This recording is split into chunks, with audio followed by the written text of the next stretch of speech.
Hi guys, இந்த அக்குள் பக்கம் வெட்டுது அப்படின்னு சொன்னால் அந்த பிரச்சனையை எப்படி சரி பண்ணுறதுன்னு பார்ப்போம்.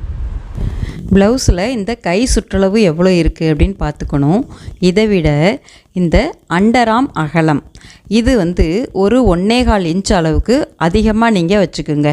அவங்க அளவு ப்ளவுஸில் அதை விட கம்மியாக இருந்தாலும் நீங்கள் கூட்டிடலாம். இந்த அண்டர் கட்டிங் லென்த்து இதோடைய அகலம் ப்ளவுஸோடைய கை சுற்றளவை 4ஆக பிரித்து அதிலிருந்து ஒரு 1/2 இன்ச் நாம் மைனஸ் பண்ணிடணும். அதுதான் இந்த அண்டர் கட்டிங் லென்த்து.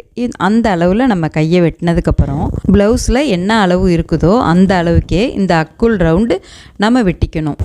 இப்போது கையை நம்ம ப்ளவுஸில் பொருத்தணும். அப்படி பொருத்துகிறப்போ கண்டிப்பாக இந்த ஆம்பிட் ரவுண்டு கொஞ்சம் சின்னதாக தான் இருக்கும். அதாவது கையோடைய ஆம்ஹோல் ரவுண்டுக்கு ஏற்ற மாதிரி நாம் 1/2 இன்ச் அளவுக்காக கொஞ்சம் கொஞ்சமாக வெட்டிட்டு சரி பார்த்து கையை ஒட்டினோம்னா இந்த அக்குள் வெட்டுற பிரச்சனை கண்டிப்பாக வராது.